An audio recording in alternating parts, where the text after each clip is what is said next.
Et il y a ce livre-là, comme je le dis, très intéressant, qui sont les mémoires de Denkodio. Il y a une mise à jour qui va se faire.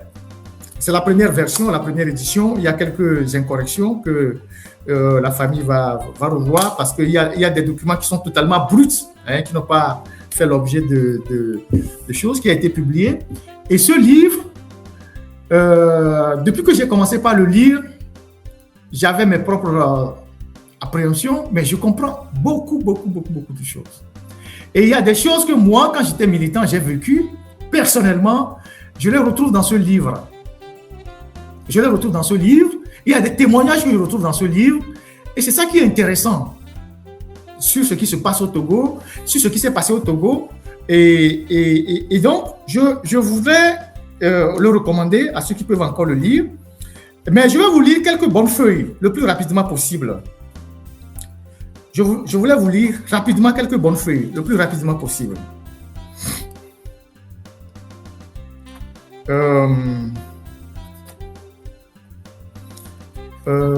Le plus rapidement possible. Et alors, on va le partager ensemble rapidement. Edem Kodjo parle de l'histoire de sa famille. Maintenant, il parle de ses racines politiques.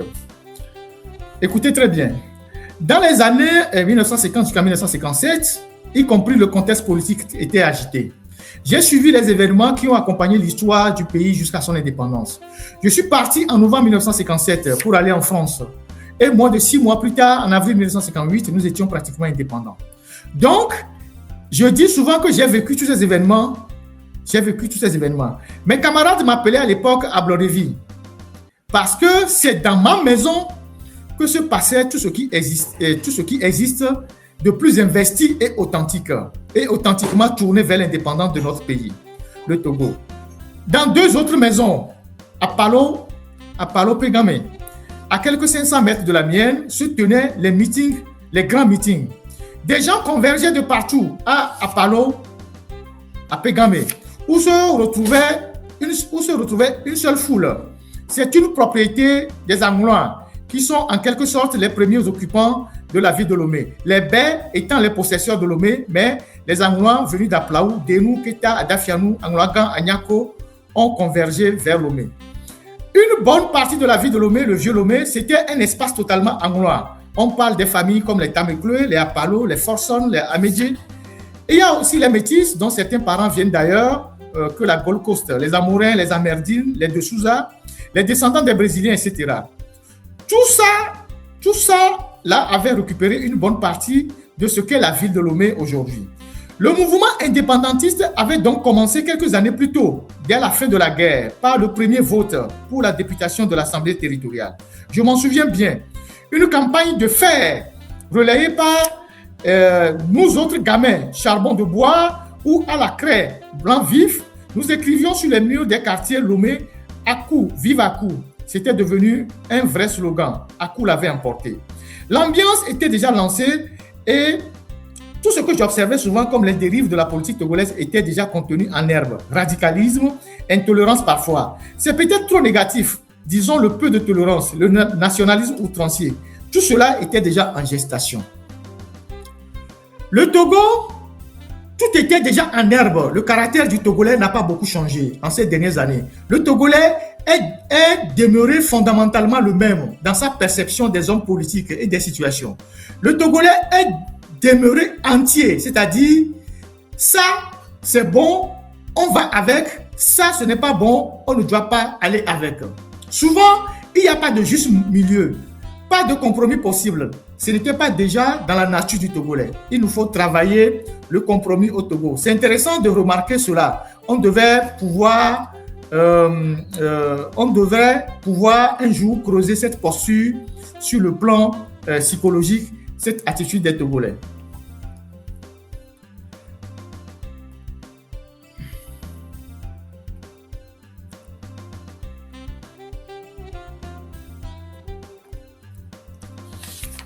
Je vous lis quelques bonnes feuilles. Les partis qui s'affirmaient à l'époque étaient le comité, le CUT, qui d'ailleurs était une création indirecte française.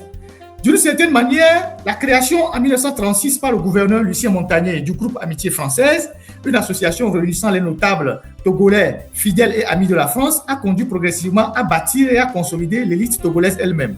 Sylvanus Olympio a créé le culte qui recouvrait deux réalités unitaires. Dans l'esprit du gouverneur Luc Montagnier, l'unité togolaise, c'est l'unité du pays qu'il avait trouvé, un ralliement local de la STN, la Société des Nations, et du statut de la tutelle dévolue au Togo. Pour nous nationalistes, et pour les nationalistes eux-mêmes, unité, c'était toute unité des peuples du Togo, britannique, tout le long, du sud jusqu'au nord.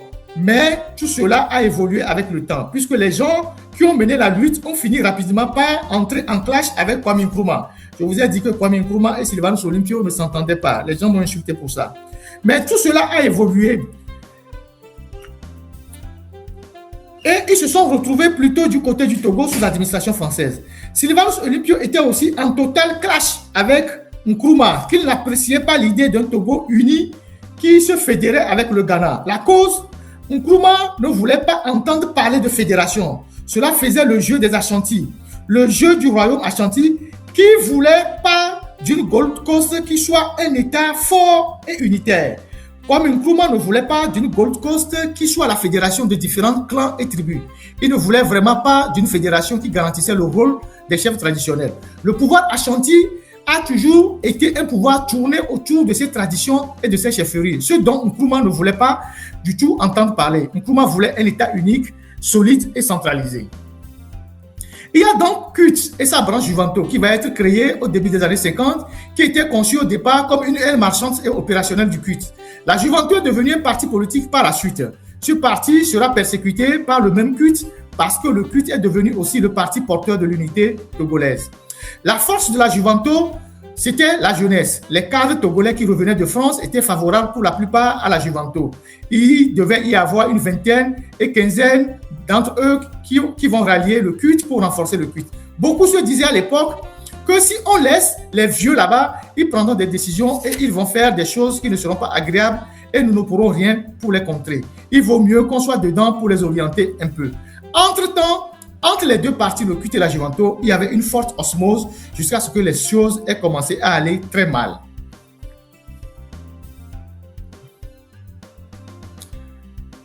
J'espère que vous suivez. J'espère que vous suivez. Je vous donne les bonnes feuilles. Notre quartier, voilà, une chose à mentionner, les forces de l'ordre avec les Blancs étaient rares. Les forces de l'ordre, c'était des Togolais, dont un fameux Abdou. Je n'oublie jamais son nom. Le jour où il a fait un accident, j'avoue qu'on était content. J'étais avec Ben Apalo, Papa Vie, devant notre portail. Abdou apparaissait sur sa grosse moto. Il terrorisait tout le monde. Il allait dans une rue, il revenait dans une autre. La moto des forces de sécurité était une grosse machine. Celle d'Aboudou faisait un boucan de tonnerre. Et Ben Apalo me disait en effet, mon fils, tout ce qu'il a fait là, il va tomber un jour. On dirait qu'il lui a envoyé un mauvais sort. Aboudou s'est retrouvé un jour au sol. Notre quartier était constamment bouclé. Dès qu'il y a une réunion à Abloré-Pégamé, le quartier était bouclé et notre maison était particulièrement visée. Les gens essayaient de faire de l'intimidation jusqu'à nos portes. C'est vrai que le commissaire de police, le patron de la police, était un Français, mais je ne l'ai jamais vu dehors, sur le théâtre des opérations de menaces et d'intimidation. Ce sont nos compatriotes togolais qui étaient manipulés, qui effectuaient le travail dégueulasse, qui terrorisaient leurs concitoyens. Ils y avaient parfois des rixes, alors ils emportaient les gens pour aller les enfermer. Les jeunes des partis, pas nous les petits gamins, étaient des gens décidés et intransigeants. Les jeunes n'ont pas beaucoup changé, la jeunesse n'a pas beaucoup changé. Ils ne voulaient rien comprendre, ils étaient prêts à donner leur vie. Les gens se trompent parfois sur les Togolais. Les Togolais sont des gens qui ont fait preuve d'un courage incroyable et du sens de l'organisation souvent. Les nationalistes togolais étaient toujours au courant de tout ce que le colon voulait faire. On se demandait comment les informations filtraient pour arriver aux leaders. Ils étaient au courant de tout. En effet, les nationalistes togolais faisaient tout pour ne pas exposer la population. Mais souvent, ça ne se terminait pas bien. Des conflits à l'intérieur, des événements, des tueries, comme des tueries de Vaughan, de Piaro, sont arrivés au fur et à mesure. Les informations arrivaient dans la maison et nous commentions.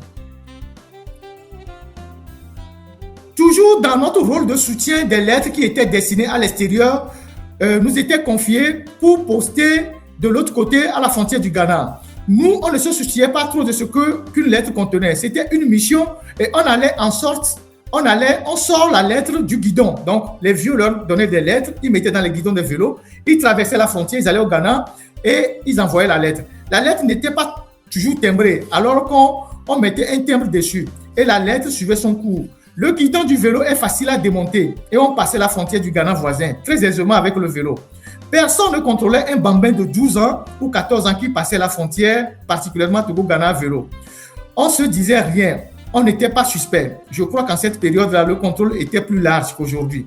Personne ne te disait rien, puis parfois, personne ne t'oblige à passer devant les douaniers ou les agents de police des frontières. Tu ne rentres pas quand tu viens Kopé, quartier voisin de la frontière du Ghana. À l'époque, tu rentres dans les filao d'autres arbres, tu traverses la frontière. Tenez, des années plus tard, bon, je laisse tomber tout ça. Je laisse tomber tout ça. Il y a des parties de bonnes feuilles que je vais vous lire. Je vais vous lire des parties assez intéressantes. Vous allez comprendre ce qui se passe. Notre indépendance le 27 avril 1960, c'était une pure formalité. Nous avions déjà gagné le 27 avril 1958 et j'ajoute toujours avant l'arrivée du pouvoir du général de Gaulle, puisque de Gaulle n'est arrivé au pouvoir qu'après la crise du 13 mai 1958 et les 13 complots du 13 mai. C'est important de le souligner. L'engagement politique en France. Edem Kodio explique des choses que vous allez comprendre. Voilà. La création du parti unique. Voilà. Dès que je suis rentré de l'Europe, j'avais été présenté au chef de l'État. J'avais été sollicité par les camarades qui étaient sur le terrain à Lomé, particulièrement le groupe des intellectuels nationalistes qui ont milité à Jeune Togo ou à la FEANF en France et qui ont déjà pour la plupart milité dans les partis nationalistes comme la Juventus, le CUT. À l'époque, il était presque rarissime de trouver des gens qui soient dans d'autres formations, dans d'autres orientations que celles des nationalistes. Ces camarades avaient formé en quelque sorte un groupe informel.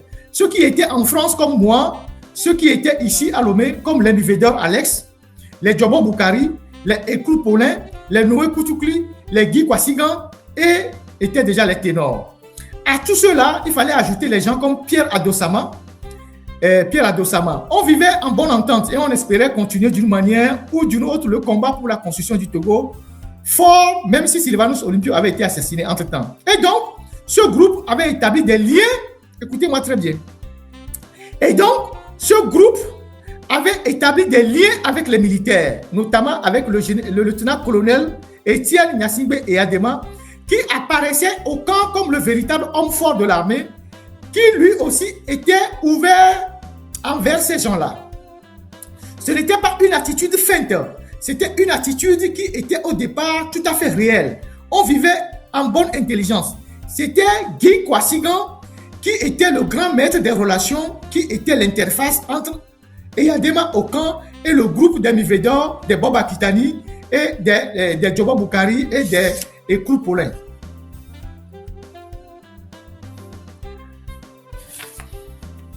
Ce groupe m'avait fait appel et je suis revenu d'ailleurs avec une constitution que j'avais rédigée à Paris lorsque les camarades m'avaient fait comprendre qu'il y aurait probablement une étape où on se retrouverait en comité constitutionnel pour écrire ou doter le pays d'une nouvelle constitution. Je me suis dit pourquoi pas. Comme je suis loin et que je ne fais rien de spécial pour le Togo, à l'époque d'ailleurs, j'enseignais le droit, entre autres le droit constitutionnel. J'ai pris sur moi d'écrire cette constitution et dire que c'est Gilles-Christ Olympio, écoutez, c'est Gilles-Christ Olympio qui se trouvait également à l'époque entre Londres et Paris, surtout à Londres qu'à Paris, qui avait été intéressé par cette idée d'écrire une nouvelle constitution et avait demandé à son beau-frère, Éric Amerdine, d'aller de temps en temps me voir pour savoir comment j'avançais dans mes études et dans la rédaction de la constitution. Effectivement, j'habitais à l'époque à Thiers, dans la grande banlieue parisienne. Et Éric Amerdine venait une fois par mois ici pour lire ce que j'avais écrit. et il faisait des observations. Il les faisait. Si je jugeais bon d'en tenir compte, on en tenait compte. En tout cas, notoirement, j'effectuais un travail d'intérêt national, autant pour les gens de l'extérieur que pour les Mivédor et les gens qui étaient au Togo. Parmi eux, il y avait également Noé Koutoupli. Je suis rentré tout de suite. J'ai été pris en charge par ce groupe-là, donc le groupe qu'il a cité plus haut. J'ai fait le tour de tous les camarades. J'ai été même jusqu'à Accra pour voir Maître Noé Koutoupli qui, à l'époque, lui commençait à avoir déjà des attitudes hostiles envers les militaires. Les militaires avaient aussi une certaine hostilité à l'égard de Noé Koutoupli qui ne se sentait plus en sécurité au Togo, donc il est parti rester à Accra.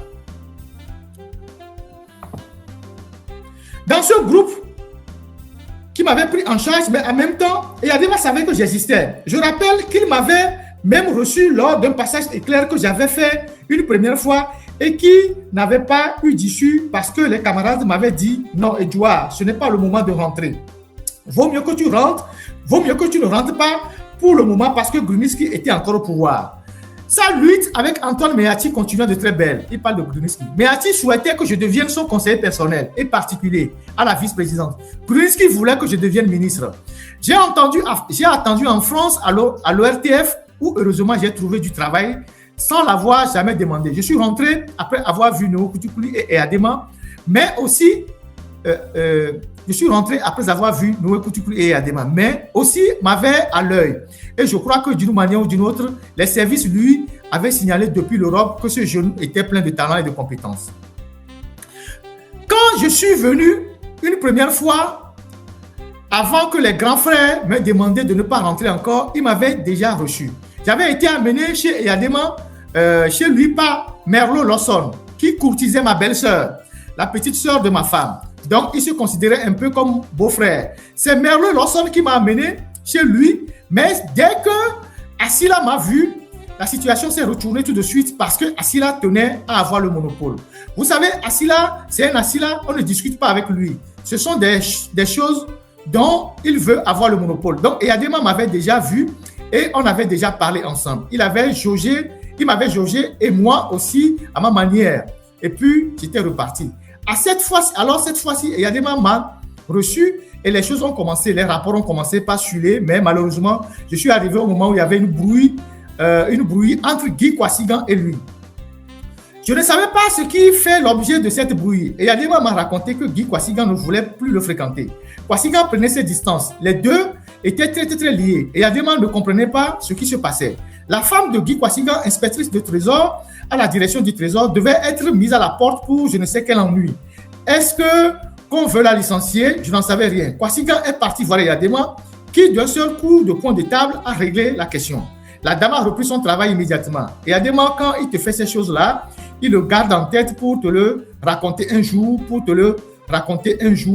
et qui t'a fait ci, qui t'a fait ça. Il t'a fait cela avec toutes les précisions possibles. Il ne comprenait pas Eyadema. Il dit, tu comprends, je veux le nommer ministre des Affaires étrangères, il refuse. Tu te rends compte? Ça, il n'aime pas du tout. Ça, moi, je le saurai après.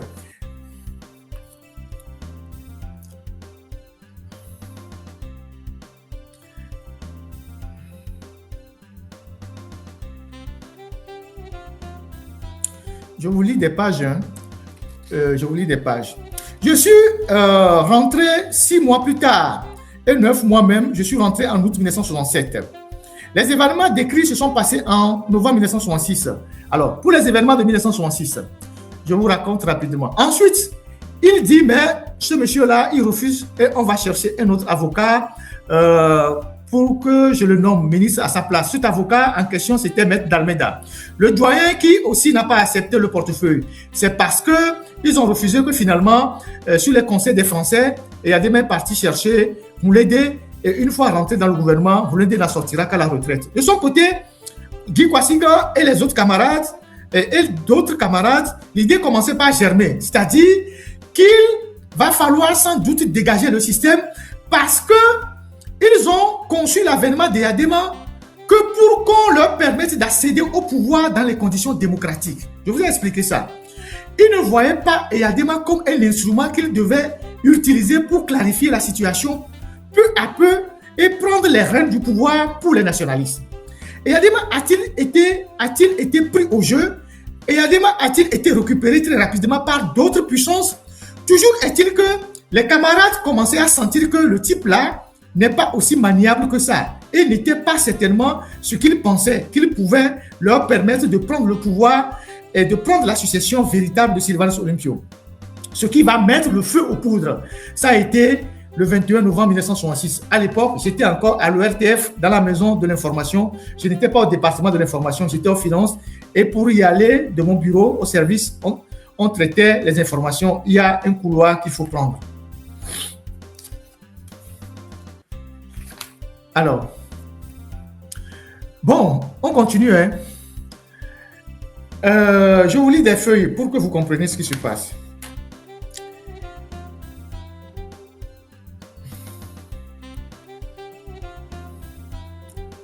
Les événements décrits se sont passés en 1966. C'est pour expliquer le commencement des difficultés entre Eyadema, chef d'état-major, considéré longtemps par nos grands frères comme un bon officier nationaliste. Donc, vous voyez, le reliquat des nationalistes qui étaient du culte, qui ont fait le deal avec Eyadema, qui sont allés le chercher pour prendre le pouvoir, ils le considéraient comme un nationaliste. Au-delà du fait que Eyadema était trempé dans l'assassinat de Sylvanus Olympio. Je vous avais expliqué ça. Et donc, quand ils ont confié, ils ont dealé avec Eyadema. Au fil du temps, ils se sont rendus que Eyadema n'était pas aussi maniable que ça et que ce monsieur ne va pas leur laisser le pouvoir. Donc, c'est ce qu'il explique ici. Pour tout expliquer le commencement des difficultés entre Eyadema, chef d'état-major, considéré longtemps par nos grands frères. Donc, quand il parle de ses grands frères, il parle des Guy Kwasigan, des Djobo Boukari, des Eklou, de tout ce que j'ai cité là. Comme un bon officier nationaliste capable d'être le piédestal sur lequel il peut vous monter pour prendre le pouvoir, et le groupe de ses grands frères dont l'interface était Guy Kwasigan. On comprend parfaitement que Kwasigan a commencé à prendre un peu de recul par rapport à Eyadema et tous les autres aussi, puisque d'ailleurs, un peu plus tard, ils voudront démissionner du gouvernement, les trois ministres, Djobo Boukari, Eklou Paulin et le grand frère Alex Mivedor. Dans ce livre, j'ai toujours remarqué que Edem Kodjo a toujours appelé Mivedor le grand frère. Et je comprendrai plus tard pourquoi. Et donc, Eyadema les a renvoyés. Je ne vous ai pas nommé ensemble. Le jour où je voulais vous nommer, je ne vous ai pas demandé de venir ensemble. Vous êtes venus un à un. Alors, allez, repartez chez vous. Celui qui veut démissionner n'a qu'à venir me voir. Moi, je suis rentré dans cette période où encore apparemment, Alex Mivedor, les Djobo Boukari, qui était mon patron direct au ministère des Finances et de l'Économie, les Eklou Paulin étaient encore dans le gouvernement. Entre-temps, Eyadema était devenu non seulement général, et puis le 14 avril 1967, il est devenu président. Dadjo et son comité de réconciliation n'a duré que 3 mois, de janvier à avril. Le 14 avril, les deux premières proclamations, écoutez très bien, le 14 avril, les deux premières proclamations qui ont servi longtemps d'acte constitutionnel pour le régime d'Eyadema ont été rédigées par Guy Kwasigan, le manifeste 1 et le manifeste 2. Ces deux proclamations ont duré jusqu'à ce que le Togo ait une constitution, un jour une constitution. Contrairement à ce qui se disait au Togo, à cette époque-là, le président Eyadema, qui n'était pas encore président de la République, avait quand même des soutiens de l'intelligentsia togolaise. Je dirais 90% de l'intelligence togolaise. Quand il a formé son gouvernement, m'a-t-il expliqué plus tard, il avait le soutien des gens qui venaient le voir tout le temps et qui du jour au lendemain ne venaient plus le voir. Alors il a compris que c'est parce que qu'il ne les a pas mis dans le gouvernement. Mais toute la classe politique intellectuelle pensait ainsi à l'époque, dans la mesure où il était l'homme qui détenait la force et que cette force pourrait être utile pour changer le cours de l'histoire du pays. La rupture viendra progressivement avec le temps et cela va nous poser des problèmes parce que à un certain moment, on ne savait plus s'il fallait aller avec les grands frères ou s'il fallait ne plus aller avec eux. Ils sont partis un à un.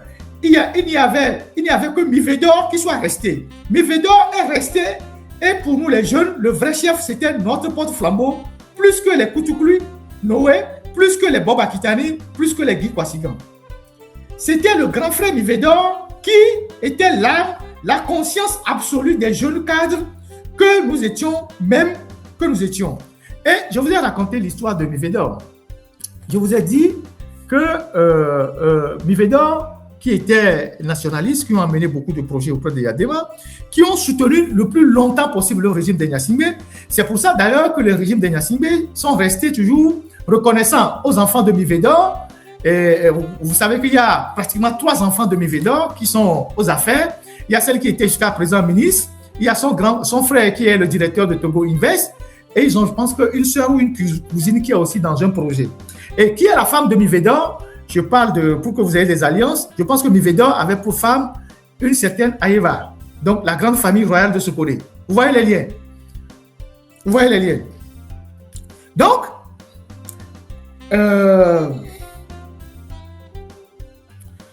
on continue.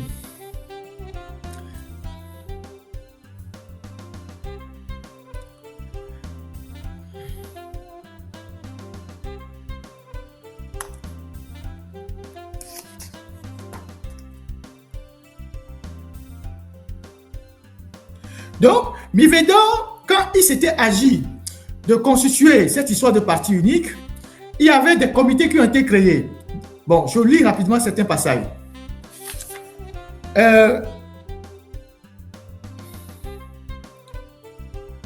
L'idée de base du parti n'était pas un parti unique parce que moi, personnellement, je n'étais pas un adepte effréné du parti unique. Et Adema et moi, à moins qu'il m'ait dupé, étions partisans du multipartisme. Et Adema me disait, nous, Kodjo, nous allons faire notre parti. Ceux qui veulent venir avec nous viennent, avec nous. Ceux qui ne veulent pas venir avec nous constituent leur propre parti et nous allons nous mesurer devant le peuple. Parce qu'à l'époque, Adema était, comme il le disait, était convaincu qu'il était populaire. C'était sur ça que nous travaillons. Et quand on allait là-bas, c'était c'est pour ça qu'on discutait. Ce sont des idées de diversité politique qu'on allait défendre. Des fois, il venait me déposer lui-même à la maison. Il parle d'Yadema. Et à cette époque-là, j'habitais à l'entrée de la rue du Stade de Lomé. Vous vous rappelez là où le président Justin Ahomadegbe a été abrité à un moment donné. Juste en face, il y avait une petite villa mignonne qu'on a cassée maintenant. De l'autre côté, il y avait la villa destinée aux 4 ministères. Les 4 ministères en question avaient leur villa là-bas. Les Malou, les Adosama et autres. J'habitais une petite villa à l'entrée. Le président Yadema venait me prendre et me déposer là-bas. Un beau jour, voilà qu'il m'appelle pour me dire, tu sais Kodjo, c'est nous qui avions raison, mais on ne peut pas faire les choses sans tenir compte des autres. Président, c'est quoi ça? Il dit, tu sais, cette histoire de parti, nous avons raison de dire qu'il faut au moins 2 partis. Mais tes aînés ne sont pas d'accord. Donc, Kodjo estime que dans ces notes ici, que ce sont les grands frères qui ont suggéré l'idée du parti unique. Et ils parlent souvent de Mivedor. Ils me disent avec insistance que c'est dangereux 2 partis dans ce pays. Donc, Yadema dit, les frères aînés, donc les Mivedor, lui font savoir que c'est dangereux d'avoir 2 partis. Kodjo est trop jeune. Il n'était pas là quand les applaudissements frappaient les gens. Ça, c'est ce que les grands frères disaient. Les femmes que les grossesses coulaient. C'est l'expression de Yadema. Les grossesses coulaient. Les gens ne sont pas allés à ce point dans le pays pour qu'on fasse du multipartisme. Ça va être un désastre. Tu sais ce qu'on va faire? On va commencer par un parti unique et puis après, avec le temps, on va voir quand est-ce qu'on va ouvrir cela. Voilà les bases sur lesquelles je me suis engagé avec Yadema. On va d'abord créer le parti unique, puis avec le temps, on va ouvrir pour permettre à d'autres partis de se créer. Je ne savais pas quelle était l'échéance de suite après. Je ne sais pas, j'ai insisté longtemps, j'ai dit, mais parti unique, monsieur le président. Parmi ces aînés, il y avait Diafaro Alilou, il y avait Alex Mivedor, le ministre des Affaires étrangères, Moulede, presque tout pensait cela. Entre nous, je pensais qu'il y avait Focard. Je pensais honnêtement qu'il y avait, non pas Focard en personne, mais le système Focard. Parce que les Français redoutaient aussi le basculement de cette Afrique-là, à peine indépendante, entrer dans le jeu des partis. Est-ce qu'ils ont eu tort? On a vu ce que ça a donné après 92-93. Les partis qu'on a constitués, les luttes intestines que nous avons eues, tout cela a fait perdre une bonne partie de nos chances. C'était la mode. Alors, peu après, il avait fait constituer un groupe qu'on appelait le groupe des 10. Ce groupe était constitué sur une base un peu fumeuse au départ, parce que Yadema était convaincu qu'il n'y aurait aucun problème au nord, mais au sud. Et il n'était pas rassuré totalement. Son groupe comprenait des sudistes et des nordistes sur une base d'égalité de 5. Au nord, le groupe comprenait Mama Zindina, Odou Samson, Pascal, qui était au service du matériel, avec le vieux Brime, Emmanuel Birega, qui était le chef du fil supérieur des Naoudeba, Niamtougou, Samo Korto, et le cinquième étant Henri Dogo. Au sud, il y avait Feu Louis Amégan, il y avait Gervais Djondo, Polycarpe Johnson et Kodjo Edouard. Concernant ce groupe, il faut signaler qu'il nous a un peu mis sous la supervision de James Asila. Quand nous sommes réunis pour la première fois, je me suis dit, ce groupe-là est composé de quelques politiques, j'allais dire politicards de l'ancien temps, puis quelques jeunes cadres intellectuels. Et je me demandais comment on allait assaisonner tout ça. Toutes les questions d'État étaient discutées au sein de ce groupe. Alors, j'étais le plus jeune, mais c'était moi qu'ils écoutaient le plus. C'est moi qu'ils envoyaient souvent au front. Je suis allé voir toutes les anciennes personnalités du culte qui sont à Lomé. Et beaucoup ont accepté de nous rejoindre. La grande majorité. Certains sont allés jusqu'à dire, voilà, quelque chose comme ça. Tout simplement parce que j'ai vécu tout le temps, depuis l'école primaire jusqu'au bac, dans la maison de Ben Apalo, où se tenaient toutes les réunions décisives des nationalistes. Sylvanus Olympio même descendait là-bas. Et c'est moi qui lui prenais son vélo. Je le nettoyais. Quand il descendait après pour repartir, il était toujours content avec ses mots. Cet enfant-là, tu es bon. Ils me connaissaient tous. Les Paulins à côté, les Freitas, les Santos, les Exxon. Tout ce monde-là. Abalo Filmé, lui, il m'a conservé d'ailleurs son amitié jusqu'à sa mort. Donc, c'est moi, dans la maison de Ben Apalo, qui entretenais les vélos des figures qui venaient à la réunion. Et j'allais jouer dans la maison de Sylvanus Olympio avec Elpidio Olympio, le fils de Sylvanus Olympio. Donc, quand je venais leur parler, ils disaient, mais celui-ci, c'est notre enfant. Cela a beaucoup joué. On a commencé à travailler le terrain. C'était pas simple parce que j'ai constaté que le culte était majoritaire et que sur cela qu'il fallait travailler. Il fallait convaincre les gens là pour que nous allons faire la paix. C'est le retour aux idéaux du nationalisme, du panafricanisme, du développement du Togo. Quand vous articulez bien, ils acceptent. D'où beaucoup sont devenus membres du parti sans être du bureau. Les gens comme les Nasr, le Libanais qui était un culte total, était devenu presque mon conseiller. Les gens le voyaient tout le temps sorti de chez moi. Le vieux Odonko, qui était membre du comité du culte, était secrétaire de notre cellule dans le quartier de Koketime, Masalassi, Anago Kome. Beaucoup étaient venus dans le parti par conviction. J'étais préoccupé par Lomé. On allait aussi à Palimé, à Takpame. Nous avions 2 voitures qui nous conduisaient, Amégan, La Clé et Djondo. Bon, je continue. Pour ceux qui sont là, il y a toujours de bonnes feuilles que je vais lire. Alors, le gouvernement de Yadema, ni Yadema lui-même, ni Asila, ni d'autres proches, ni Diafalo n'étaient membres du comité de réconciliation. Ils allaient comme en supervision aux différents conseils des ministres. Mais tout le monde s'attendait à ce que ce ne soit quelque chose de provisoire. Et 3 mois plus tard, pratiquement, le 14 avril 1967, Yadema refit un autre coup d'État à ses propres anciens coalitionnaires. Donc, Yadema est venu au pouvoir le 14 avril 1967 et non le 13 janvier 1967. Voilà les mensonges qu'on a mis du temps pour déconstruire. Il est devenu président de la République en étant lieutenant-colonel, toujours à cette époque. Dans ce gouvernement, les militaires ont pris position. James Assila était ministre de l'Intérieur, Alilou Diafalo était ministre de la Santé, Janvier Chango était ministre de la Justice. C'était essentiellement des ministres militaires au gouvernement. Il y avait des ministres civils, dont le ministre des Affaires étrangères qui était le grand frère Moulédé, les ministres des Travaux publics et des Transports et autres. Ce ministre indéfinissable était dévolu à Alex Mivedor. Assez curieusement, Jomo Boukari a pris le ministère de la fonction publique et le ministère des Finances a été confié à Benoît Bédou. Et ce qui pourrait choquer les gens, ceux qui s'y connaissaient vraiment, Bédou était un administrateur de la France d'outre-mer, il était à Dakar. Voilà. On continue.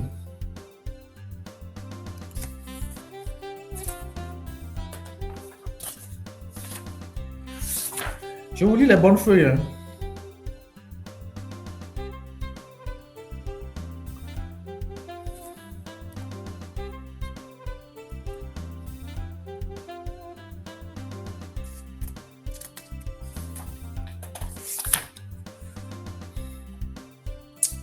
Alors, Edem Kojo parle des gens avec qui ils ont créé le parti et des gens qui ont tellement milité dans le RPT. Je vous dis ce qu'il dit par exemple de Gervais Diondo. On savait depuis longtemps, moi je le savais, que Gervais Diondo, celui qui a créé Askai et tout ça, était dans les réseaux de Focard. Et à l'époque, il se disait même que Diondo était l'un des rares Africains à ne pas être chef d'État, à assister aux obsèques de Focard. Voilà ce que Elem Kodjo dit ici. Et ce qu'il dit, ça corrobore un peu ce qu'on savait déjà. Diondo Gervais, c'est quelqu'un qui n'est pas un petit personnage, c'est un authentique bonhomme, si j'ose m'exprimer ainsi. Parce que c'est quelqu'un qui a aussi eu des débuts difficiles. Lui aussi n'était pas quelqu'un qui a commencé à faire des études primaires, secondaires, puis des études supérieures. Non, non, non. Gervais a eu aussi à trimer. Je crois qu'il était à un moment au Niger. À l'époque, il était proche de la Sawaba, de Djibo Bakari. Et puis, il est rentré au Bercail. Il avait un petit travail au ministère des Affaires sociales. Mais Diondo n'est pas un homme à rester dans une situation médiocre. Il était hyper actif.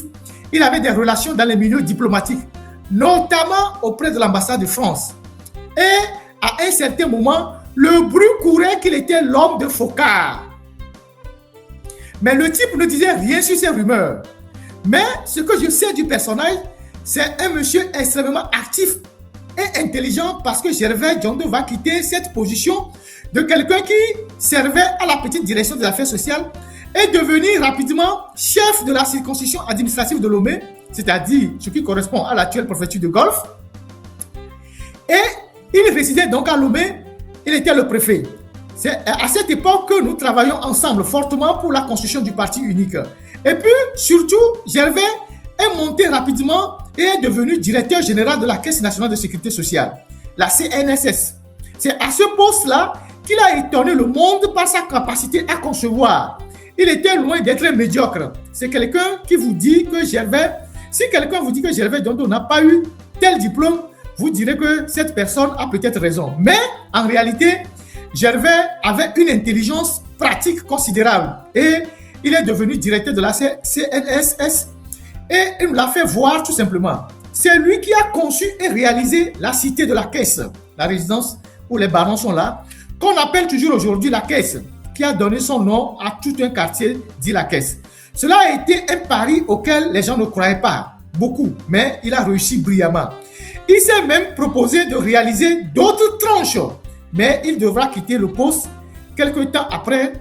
Puis de proche en proche, il finira par devenir ministre des Yadema dans un de ses gouvernements. Ministre des sociétés d'État, portefeuille où il a géré la dénationalisation et la privatisation de plusieurs sociétés. De fil en aiguille, il va lui-même nouer des liens d'amitié avec les Nigérians de haute volée, comme Chief Fayemi Okoum et surtout le chef Lawson, dont le nom sonne togolais, mais qui est nigérian. Ce chef Lawson, qui est milliardaire comme Fayemi Okoum, c'est eux qui feront avec Gervais Diondo ce qu'on appelle aujourd'hui EcoBank. C'est particulièrement le chef Lawson qui a été le principal animateur de cette aventure financière, mais c'était des anglophones. Et si cette banque est basée ici, en pays francophone, c'est parce que Gervais Diondo était le principal animateur de ce projet. Il a eu à être pendant longtemps le président du conseil d'administration de cette entreprise. De la direction réelle, si la direction réelle a été plutôt entre les mains des Nigérians et des Ghanéens, Gervais a apporté une contribution essentielle à la création de cette banque et mérite réellement le respect que tout le monde, le respect de tout le monde là-dessus. Dans sa vieillesse, non content d'avoir fait tout cela, il s'est aussi attelé au lancement de Askai, ce qui n'est pas aussi évident que ça, avec l'appui technique de Ethiopian Airlines. La compagnie progresse et a de nombreux avions, de plus en plus d'avions qui sont pilotés de la manière éthiopienne. C'est pour vous dire que cet homme qui a été souvent critiqué est aussi un homme de qualité. Ce n'est pas par hasard que ces gens se sont retrouvés pour créer le RPT. Les gens les ont souvent sous-estimés, mais l'histoire les a remis à leur place. Des gens qui avaient des qualités intrinsèques. Mais Gervais Diondo avait la réputation malheureusement d'être un peu trop activiste, trop pro-RPT, trop favorable à Yadema, qui lui en fera voir de toutes les couleurs d'ailleurs. Son cheminement n'a pas toujours été rectiligne lui aussi. Gervais a beaucoup souffert à un moment donné. Il s'est confié à moi sur l'incompréhension que Yadema, à partir d'un certain moment, a décidé de lui témoigner. Dans notre groupe des 10, il faisait office de celui qui rapportait un certain nombre de choses à Yadema, fondées comme non fondées. Toujours est-il que l'opinion lui a bâti une réputation d'homme de la France, d'homme des services secrets et des réseaux français. Nous-mêmes, nous l'appelions entre nous à voix basse Focard. On l'appelait Fauque, c'est-à-dire Focard. Ça, c'est le témoignage sur Gervais Diongo. Et moi, qui suis journaliste, je savais depuis, par un certain nombre de choses, qu'il était il était dans ces réseaux Focard. Alors, l'animation politique au Togo, c'était un peu avant Sarakawa, mais surtout après Sarakawa. J'étais secrétaire général. Ça n'existait pas avant. Il n'y avait pas encore l'animation politique. L'animation a été essentiellement acclimatée par Yao Kounale Eklo, parce que le secrétaire général a été remplacé par le secrétaire administratif et Eklo a été nommé secrétaire administratif. C'est lui qui a commencé à insuffler l'affaire de l'animation avec Jokos Amado. Il était même allé faire une sorte de stage au Zaïre.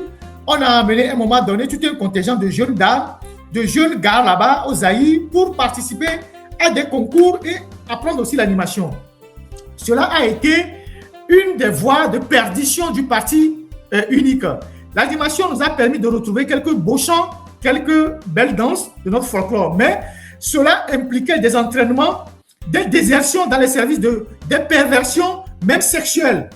On ne peut pas être très positif vis-à-vis de l'animation, même si Mobutu l'intégrait dans son vaste concept d'authenticité. Les résultats de l'animation sur le terrain au Togo n'ont pas été très fameux. Donc, Eliam Kodjo parle de Amados Djoko. Je vous ai dit que Amados Djoko, qui était déjà avec les Israéliens, qui a joué cette histoire d'animation politique, je ne sais pas, il a un de ses parents qui est à la Cour constitutionnelle, qui valide les élections frauduleuses.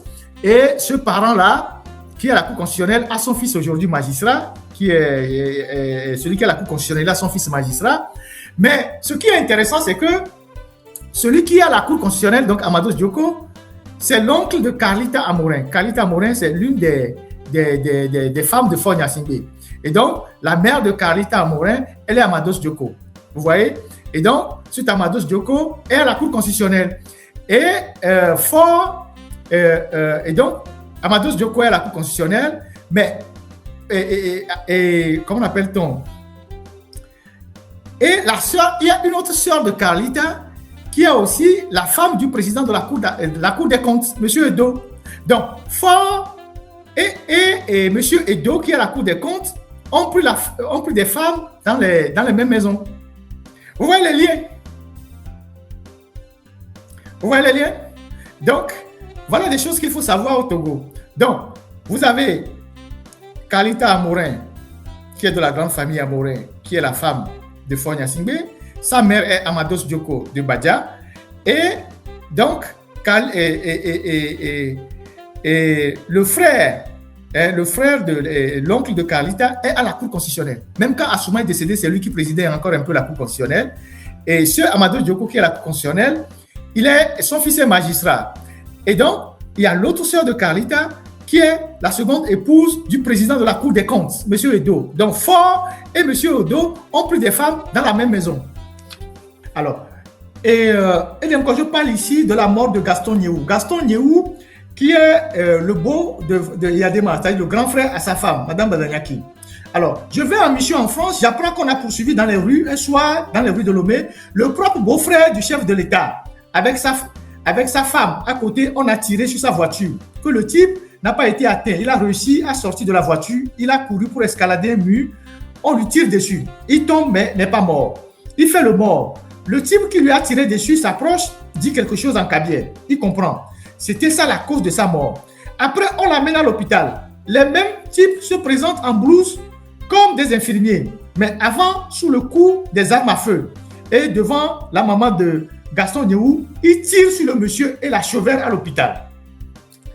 Quand j'ai eu ces détails-là, j'étais hors de moi. Quand je suis revenu de la France à Lomé, je n'ai pas demandé à voir Yadema. J'ai demandé à voir le grand frère Joachim Roulédé. Je lui ai dit, mais écoute, grand frère, tu es pasteur, non? Comment est-ce que tu peux accepter quelque chose comme ça? Ce qui est arrivé au beau-frère du président, tu crois que c'est acceptable? Il répliqua, Edouard Olawame, on ne peut pas accepter des choses comme ça. Nous sommes des chrétiens. Il y a des choses comme ça, on ne dit rien. Tout ça, moi, je vais aller le voir et lui dire ce que je pense. Edouard, Moudekoukou, Mbayi, Afi les Pépero, interpella Joachim Roulédé. Et quand je suis allé voir Yadema, il me dit, viens, je l'ai suivi. Il fait le tour de la place du rassemblement qui est devant son bureau au camp militaire. Il avait l'habitude de faire ça quelquefois. Je lui rends compte de ce qui m'a amené en mission en France. Il me dit, c'est très bien. C'est fini? Je dis oui. Monsieur le Président, c'est fini, mais il y a un problème. Je voulais vous parler. Monsieur le Président, j'étais à Paris, j'ai appris qu'on a assassiné votre beau-frère.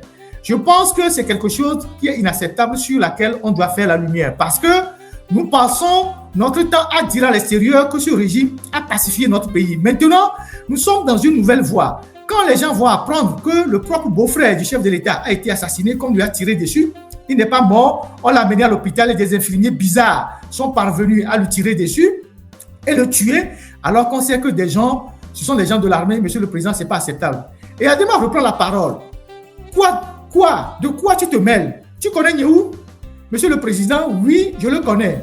En décembre dernier, nous avons passé ensemble la fête du 31 décembre à la même table. Nous avons dansé ensemble. Je le connais très bien, Gaston Nyehou. Tu sais ce qu'il a dit de toi?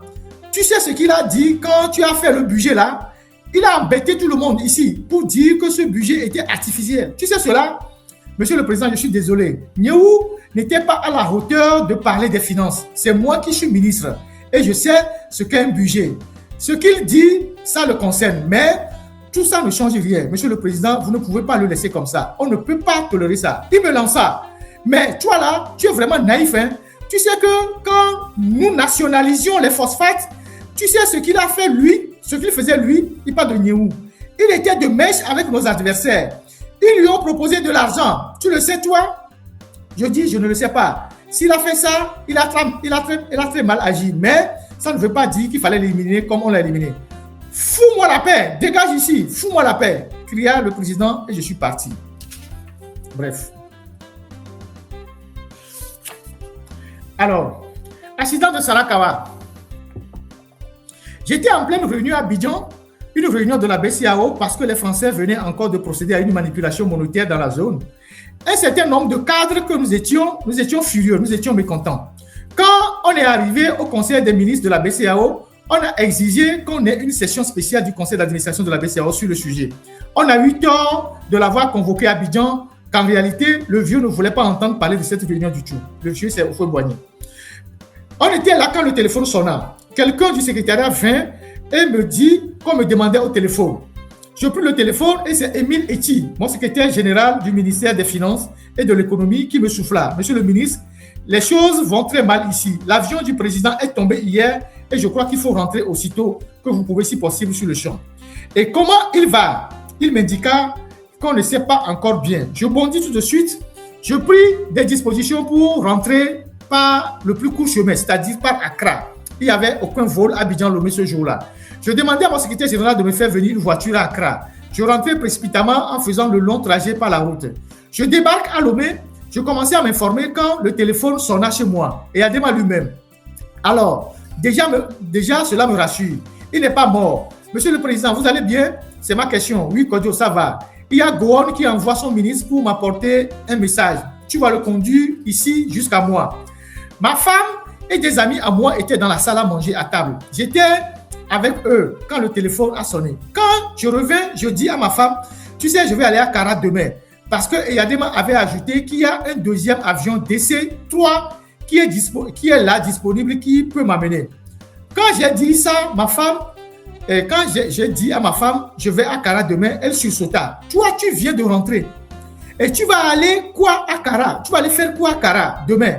Et comment vous allez là-bas? Je vais prendre le deuxième DC-3, l'avion. Lui affirmai-je. Elle sursauta de plus belle. Quoi, tu es malade? Tu es fou? Qu'est-ce que c'est que cette histoire? Tu vas prendre ça pourquoi? Tous les gens qui étaient autour de la table étaient d'accord avec elle. L'histoire d'avion, il faut laisser tomber. Il faut aller en voiture, insistèrent-ils collégialement. Mais vous pensez que les 2 avions vont tomber sur le coup? Les DC-3 sont des avions solides, ce fut ma réponse. Et Yadema m'avait dit d'amener Kounalé Eklo. C'était un moment important. C'était un moment important. Quand Kounalé Eklo a quitté Yadema, c'était pour aller directement au Zaïre. Et là, il est parti mettre le paquet sur l'animation politique. Mais parce que l'animation, après Sarakawa, a pris une autre dimension. Donc, j'appelle Eklo et il dit, vous allez là-bas comment? Le président me demande qu'on prenne les DC-3. L'informai-je? Jamais, jamais, jamais. Je vais jamais prendre... Moi, je vais prendre la route. Je le rayais. Ah bon?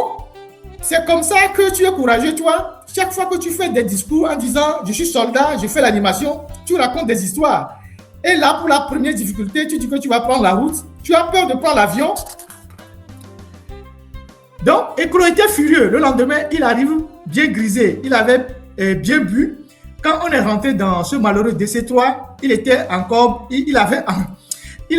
bu du champagne et il était complètement ivre. De l'Obercara, ce n'est rien du tout. À peine 30-35 minutes.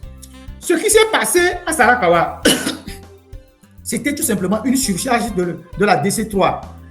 Dans l'avion accidenté, Aniko Palako, connu sous le nom de De Gaulle, un des camps de Yadema n'avait pas de place assise. Je l'avais dit dans un de mes lives. Bertrand Delaire, le conseiller militaire non plus. Idem pour Nyemenya. Ils sont tous morts. Ceux-là avec le commandant Jean Catin. Mais ce qu'on a inventé après en disant que Sarakawa, Menyeto, et tout ça, c'était de l'utilisation très intelligente d'un événement donné en atout politique. Et Yadema l'a réussi parce que le Togo était embarqué dans cette affaire avec une grande compassion pour les victimes. Quand Yadema est revenu pour annoncer que maintenant, on prend 51%, ils n'ont pas voulu, mais on prend tout. Ça a été la folie. Yadema n'avait jamais été aussi populaire. Bon, enfin. Alors, je vais vous lire les dernières feuilles. Je reviendrai là-dessus. Je vais vous lire les dernières feuilles. Vous savez, j'étais parmi les jeunes en 2002 qui étaient avec Agboibo quand Agboibo avait des problèmes avec Agboyome. Quand Agboibo était assigné au tribunal par Agboyome. Donc, pour nous, les leaders à l'époque, indépendamment de leur parti, tous les jeunes étaient ensemble. Donc, on était ensemble, on militait ensemble, on faisait des réunions ensemble. Et on allait au secours des leaders ensemble. Donc, il y a des gens comme Thomas Mouchoukoué, les Delphonse Akpaki, Carlos de Medeiros, paix à son âme. Donc, tous ces gens-là, on allait ensemble dans les manifestations. Et quand Agboibo avait des problèmes, on accompagnait Agboibo au tribunal. Et chaque matin, soit on allait chez lui à la maison, à Kodjodiakopé, ou on allait chez lui au cabinet, et on formait une espèce de cortège pour l'amener au tribunal. Et à la fin de l'audience, on le ramenait à la maison. Et on prenait les rues comme ça sans autorisation. Et quand on vient à la maison, chez lui à Kodjodiakopé là-bas, on restait à l'étage, sur la terrasse là-bas, et il nous faisait servir du déha et tout ça. Et il nous servait du déha. Il avait, si mes souvenirs sont bons, il avait un de ces garçons de pouce qu'on appelait Sotaou. Et quand on arrivait, il disait, il criait sur lui, il disait, il faut qu'il amène le déha. Et on buvait du déha et puis on rentrait à la maison. Et donc, c'est comme ça qu'on a fait le tour jusqu'à ce que Agboibo a été jugé, condamné, il a été arrêté. Entre-temps, Agboibo a fait passer un message comme quoi lui n'en était pour rien et que c'est Yadema qui voulait régler ses comptes à Agboibo. Mais Agboibo aussi était convaincu que Agboibo était un instrument qu'on utilisait contre lui et tout ça c'était aussi la bataille de Yoto. Et donc, quand Agboibo a été arrêté, quelques mois plus tard, je pense 2 ou 3 mois plus tard, il y a des leaders qui ont fait une réunion pour aller voir Yadema pour lui demander de libérer Agboibo. Parce que Agboibo était dans un état un peu difficile en prison. Et je me rappelle qu'on avait eu vent en tant que jeune de cette réunion-là et des leaders qui sont allés voir Yadema. Et Yadema avait refusé, avait mis ses barons, ses généraux qui étaient là. Les leaders aussi étaient allés dans une posture conflictuelle. Donc la réunion s'est mal passée. Et après, Agboibo a demandé à Idem Kodjo de venir le voir en prison. Et Idem Kodjo a fait les démarches. Et les démarches ont après abouti à la libération d'Agboibo. On avait eu vent de ça. Donc, courant 2010, j'avais été envoyé pour voir un certain nombre de leaders, pour transmettre un message à un certain nombre de leaders, pour aller en France pour faire une réunion qui a abouti à la création du FRAC. C'est moi qui ai servi de messager à tous ces leaders qui sont partis. En tout cas, la plupart. Donc, je suis allé voir Agboibo à son cabinet et on s'est vu. Agboibo, c'est quelqu'un de, vous savez, c'est quelqu'un de très intelligent qui a toujours une idée d'avance sur son interlocuteur d'en face, mais qui n'est pas vraiment rancunier. Tu peux le critiquer, il peut être fâché, mais demain, il peut encore t'appeler s'il a besoin de toi. Donc, on s'est vu à son cabinet, je lui ai passé le message qu'il devait aller à Paris et tout ça. Il n'était pas très chaud. Il a dit, bon, tout ça là, il ne comprend rien, mais il va aller quand même. Et avant de partir, je lui ai posé une question. Je lui ai dit, mais maître, j'ai quelque chose à vous demander. Il y a deux choses que j'ai demandé à Agboibo et j'ai eu mes réponses. L'affaire du Gabon avec le père Bongo et cette affaire d'Idem Kodjo. Je lui ai dit, mais est-ce que Idem Kodjo a joué un rôle dans votre libération quand vous étiez en prison? Nous étions les jeunes qui étions avec vous pendant tous ces moments agités, mais est-ce que Idem Kodjo, parce que les deux étaient connus comme ils ne s'attendaient pas, est-ce qu'il a joué un rôle? Agboibo a gratté sa tête, il dit, oh, il m'appelle pas, fait Haïti, c'est quoi encore cette histoire? Il dit, non, répondez-moi. Il dit, oui, il s'est passé quelque chose comme ça. Je dis, ah bon? Et je dis, mais pourquoi, quand vous avez été libéré, et vous avez remercié tout le monde, quand on était ici, vous ne l'avez pas remercié? Il dit, ah, ça c'est la politique. Il ne peut pas le dire publiquement parce que s'il le disait, ces militants allaient dire, ah, mais vous vous entendez quand même. Donc, c'était pas quand même politiquement, c'était pas donné, quoi. Et donc,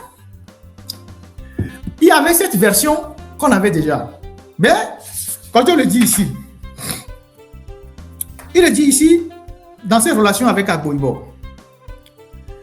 Il dit, plus tard, bon, il parle de ses problèmes avec Agboibo et maintenant il dit comment il est intervenu pour l'aider. Il dit, plus tard, avec Kodjo, mais pas avec Agboibo. Et plus tard, beaucoup plus tard, quand Maître Agboibo sera emprisonné, dans le cadre d'un bras de fer judiciaire avec le PM Agboibo Kodjo, j'allais le visiter. Je le voyais en état piteux, donc en prison. Il commençait par développer la gale. Il se grattait tout le temps. Cela me faisait pitié. Je trouvais que ce n'était pas bien. Et c'était lui-même qui me suggéra un jour de l'aider à sortir de là en utilisant mes relations. Et mes relations nationales et internationales. J'irai exposer le problème devant le comité de l'opposition. Il y avait tous les leaders de l'opposition qui assistaient régulièrement à ces réunions. Je leur ai déclaré, mais notre confrère Agboibo est dans un piteux état. Il faudrait peut-être que nous fassions une démarche auprès de Yadema pour sa libération. Cela a donné lieu à un débat, comme d'habitude, assez hargneux. Au bout du compte, Zarifou Aeva proposa une délégation pour aller rencontrer Yadema avec Messan Yinevi en tête. On ne me mit pas dans la délégation. Moi qui avais fait la suggestion. Ils vont... pardon, un instant. Je vais mettre un peu de... Un instant. Voilà.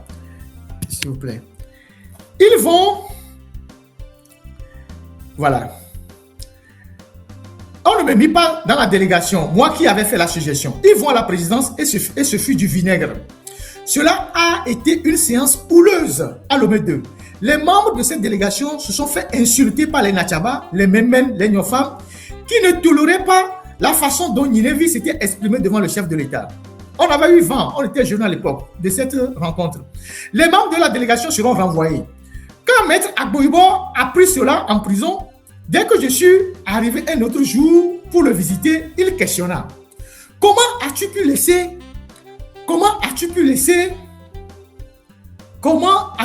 ces gens-là aller à Lomé 2 sans toi? Ils ne m'ont pas choisi. C'est moi qui ai ramené le sujet, mais ils ne m'ont pas choisi. Retorquai-je. Maître Agboibo répliqua. Non, ces gens-là veulent ma mort. Il faut que tu ailles toi-même. tu vas même voir Eyadema pour lui demander ma libération. Connaissant Maître Agboibo, je lui ai dit que c'est quelque chose que je peux faire à condition que tu en parles à tes gars, notamment ton vice-président. Et que ton vice-président m'appelle pour me confirmer qu'effectivement, tu as demandé cela. Je ne voulais plus m'exposer à une situation dans laquelle on viendrait me dire, moi, je n'ai jamais rien demandé à Kodjo, c'est lui-même qui est parti là-bas. Ainsi, le soir de ma visite à la prison chez Agboibo, c'est Maître Gaoud Egbor qui m'appela. Grand frère, comment ça va? Apollinaire m'a parlé tout à l'heure. Je t'en prie, il faut que tu prennes ce dossier en main. Je le calmais. Georges, ça va, on va s'en occuper. Et je suis parti voir Eyadema, comme convenu. Quand je l'ai soumis la requête à Eyadema, il n'en revenait pas. On est tombé en temps de carême, on était en temps de carême, Pascal, chez nous les catholiques. J'ai imploré en substance, Monsieur le Président, je suis venu vous voir pour vous demander la libération de Maître Agboibo parce que l'état dans lequel il se trouve est très précaire. Il ne faudrait pas que quelque chose lui arrive. Si il lui arrive quelque chose, vous en serez responsable. Je pense qu'il faut tout faire pour l'élargir. Il me regardait bouche bée.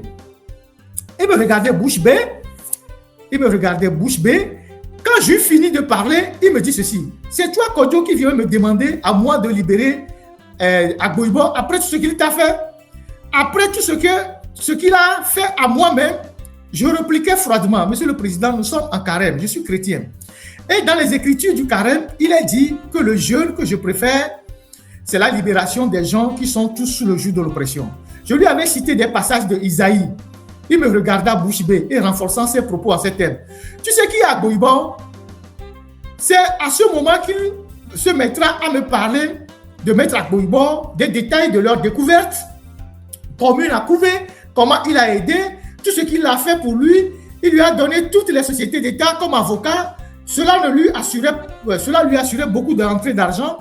Et voilà qu'il se mit à le tromper. À l'occasion, le président Eyadema raconta ceci sur Maître Agboibo. Il sortit tout un dossier sur lui. En fait, quand il lui finit, je lui répétais, Monsieur le Président, cela ne fait rien, il faut le libérer quand même.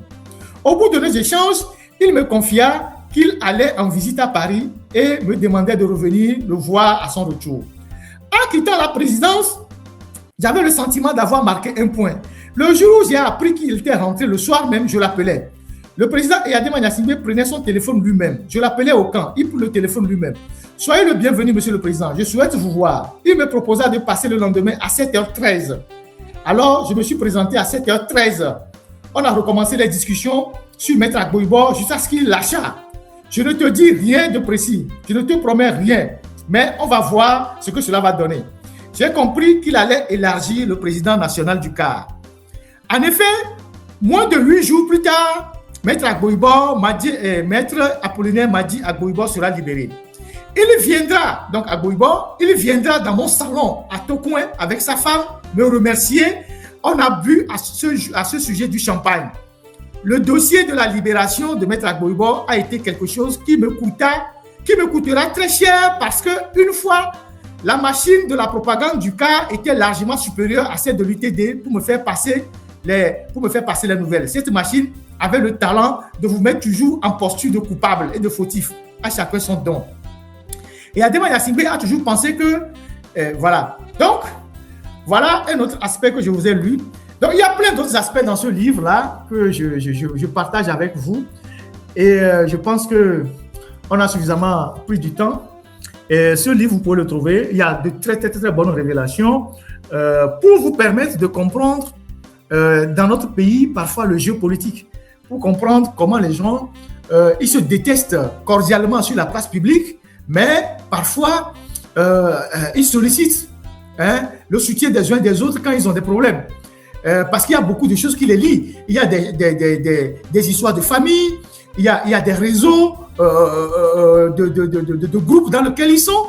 Et pendant qu'ils se battent sur la place publique, vous allez croire que ce sont des gens qui se détestent à mort. Mais parfois, c'est des gens qui ont des rencontres, des discussions. Moi, j'ai interrogé Dem Kodjo. Je suis le dernier journaliste à avoir interviewé Dem Kodjo. Et je lui ai posé cette question. Ça n'a pas été abordé dans l'interview, mais il me l'a dit. Il a dit, oui, il est venu ici. J'ai tout fait. C'est lui-même qui m'a sollicité. J'allais le voir en prison. il était dans une situation difficile. Mais publiquement, il n'a pas voulu dire à ses militants que j'ai joué un rôle dans sa libération. C'est normal, c'est la politique. Et donc, il est venu à la maison me remercier avec sa femme. Il est resté là, on a bu du champagne ensemble. Et voilà, que c'est ça la politique, la vie parfois qui échappe aux êtres humains. Donc, quand j'ai fait cette interview à Demkodio, il me l'a confirmé et j'ai compris beaucoup de choses. Donc, ce livre-là, il faut quand même le lire, il faut quand même le prendre. Les mémoires, c'est ce qu'il y a de plus inaltérable. C'est-à-dire, la mémoire est conforme à ce que le gars a fait tous les jours. Et donc, c'est des notes, hein, c'est des notes authentiques, des faits qui se sont passés. C'est comme moi, quand je rencontre quelqu'un, je prends toujours des petites notes le soir quand je reviens à la maison. Un bon historien, je prends toujours des petites notes, je les garde. Et demain, pour que je me souvienne qu'à telle période, j'ai fait telle chose, j'ai été ici, telle personne a dit ça, j'ai écouté, j'ai enregistré. Vous voyez. Et donc, les mémoires de Demkodio, l'homme, celui qui voulait changer l'Afrique, c'est un très très bon livre, surtout la partie indépendance. Comment est-ce que les gens se sont organisés pour faire venir Yadema au pouvoir et comment Yadema leur a échappé et comment est-ce que Yadema a commencé par les tuer un à un et à partir du moment où ils ont compris que Yadema ne pouvait pas leur remettre le pouvoir, alors que c'est eux qui l'ont fait venir au pouvoir parce qu'ils considéraient Yadema comme quelqu'un voilà, qu'ils pouvaient contrôler. Et comment est-ce que ces familles sont toujours liées jusqu'à ce jour et qu'il y a des passerelles. Hein, qu'il y a des passerelles. Je viens de parler tout à l'heure d'Emi Veda, des Amados Dioko. Et vous allez voir tout ce que Demkodio a dit ici sur le père de Sina Lawson, Francisco Lawson, celui qui a bâti le camp, c'était un génie militaire, celui qui a bâti le camp Landia, je ne sais pas comment on l'appelle aujourd'hui. Comment est-ce qu'ils ont fui le Togo avec ses enfants et avec comment est-ce qu'il y a eu un certain nombre de choses tous les événements qu'il y a eu au Togo, dont il était au courant. C'est quand même un bijou, ce livre-là, qui permet de se ressourcer sur les événements et de comprendre aujourd'hui ce qui se passe sur la scène politique et pourquoi parfois il y a des choses qui se passent et qui nous échappent. Parce que les liens de sang, les liens de famille sont plus forts que certaines choses. Vous comprenez? Donc, voilà.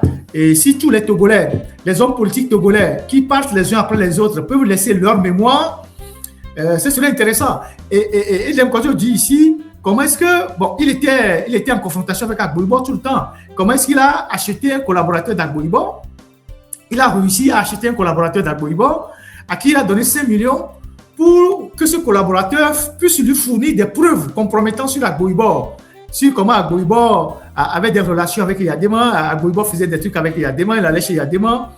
Et ce collaborateur lui a donné des documents vraiment compromettants sur Agboibo. Il a donné à ce collaborateur 5 millions. Et ce collaborateur, c'est celui qui tenait le sac d'Agboibo. Et donc, vous voyez, et donc, il y a beaucoup de choses en politique. Il y a beaucoup de choses en politique. Il a parlé aussi des journalistes qui tiraient sur lui, qui étaient envoyés par Agboibo, qui tiraient sur lui. Comment est-ce qu'il les a rencontrés? Comment ces journalistes ont retourné leur plume contre Agboibo? Lucien Messon, qui est ici, il en a parlé. Il a parlé de Philbert Atisso. Il a parlé de pas mal de gens. Et les circonstances dans lesquelles il a rencontré ces gens-là, ce qu'ils ont fait ensemble et tout. Il a parlé de comment est-ce que ils se sont battus aussi avec Voulé Frititi, qui a été missionné par Yadema pour voir comment ils vont pouvoir récupérer le Togo britannique, mais en douce. Et donc Yadema a donné de l'argent à Voulé Frititi, qui réunissait à Palimé les chefs de la Volta Redine, qui étaient très entretenus par Yadema, pour voir comment ils allaient pouvoir mettre la main pour récupérer le Togo britannique. Et il a parlé de ses relations avec Gilles Christ, qui ont commencé depuis Paris. Et déjà dans les années 60, il travaillait avec Gilles Christ. Il était habitué à leur maison. Il allait jouer au tennis dans leur maison. Il connaissait bien Sylvanus Olympio. Il voyait Sylvanus Olympio venir aux réunions chez Ben Apalo. Il nettoyait le vélo. Et donc, tout ça, c'est très, très, très, très intéressant. Il a parlé de Jean-Lucien Savy de Tové aussi. Ouais, son père et Jean-Lucien Savy de Tové aussi. Voilà. Donc, voilà. Donc, je vais mettre fin à ce live-là. C'est le premier d'une série de lives. Dès que le livre sera à Lomé, vous le verrez certainement dans... Je ne sais pas quelle librairie fonctionne encore à Lomé aujourd'hui. C'est Bon Pasteur, c'est ça? Librairie Bon Pasteur. Et comme je le disais tantôt, moi, je me rappelle que il y a des questions que moi j'ai eu à poser à Gbagbo parce que moi j'étais très direct avec certains opposants quand j'apprenais des choses. Et Gbagbo aimait être taquiné. Et donc,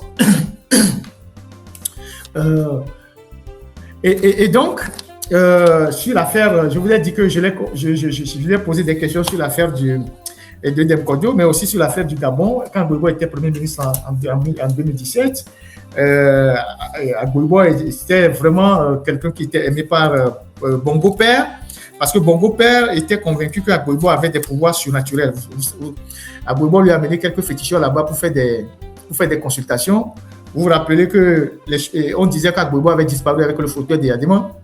Donc Bongo croyait à ça. Et comme tous les chefs d'État africains sont dans le mysticisme, Gbagbo a amené quelques féticheurs là-bas au Gabon pour faire des consultations pour le vieux Bongo. Et Bongo a beaucoup joué, a beaucoup pesé dans la balance en 2006 pour qu'Gbagbo soit Premier ministre. Parce que les autres avaient plutôt le soutien de Blaise Compaoré.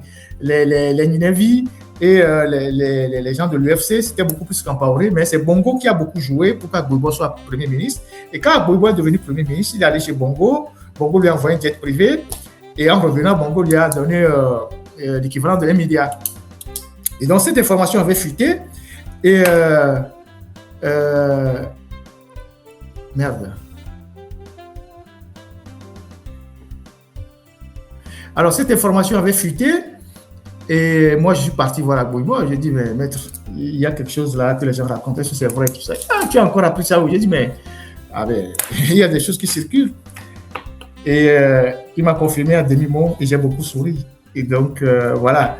Donc, Gbagbo, c'était quelqu'un d'assez abordable. Il était avec ses forces et ses défauts, mais très intelligent, mais abordable. Il n'était pas rancunier. Tu lui demandes des choses. S'il veut te dire, il va te dire. Et voilà. Donc, j'espère que lui aussi, il a laissé ses mémoires. Il a laissé ses mémoires qu'on va pouvoir lire. Et voilà, qu'on va pouvoir lire. Et à l'époque, quand je disais de ces choses-là, c'est ces militants qui m'insultaient. Et quand ils ont fait la scission, ils sont venus me dire « Ah, c'est vrai ce que je disais. » J'ai dit « Bon, voilà. » Mais bon, voilà. Il était quelqu'un de bien, très engagé aussi, mais avec ses forces et ses défauts, quoi. Voilà. Donc, voilà. Voilà la classe politique togolaise. J'espère que vous aurez ce livre-là et le lire aussi.